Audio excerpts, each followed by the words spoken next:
Не оставили без внимания и якутский язык. В Национальной библиотеке прошла акция «Сахалы-диктант». Она приурочена ко Дню якутского языка и письменности и призвана развить у населения навыки правильного и грамотного письма.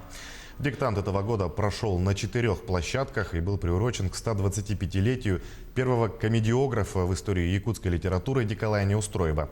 Один из его рассказов диктовал перед аудиторией министр культуры и духовного развития республики Юрий Куприянов. В этом году написание диктанта вышло не только на республиканский, но и на всероссийский уровень.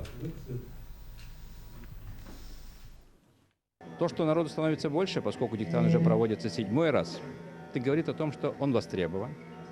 Здесь нет какой-то явки как бы с повинной или такого, чтобы обязательно люди пришли. Люди приходят с порывом проверить свои знания, приумножить свои знания и еще больше узнать. В этом году диктант был упрощен, и заранее было известно, что автор этого текста Николай Денисович Неустроев, поскольку ему в этом году исполнилось бы 125 лет. Правда, какое произведение, не указывалось.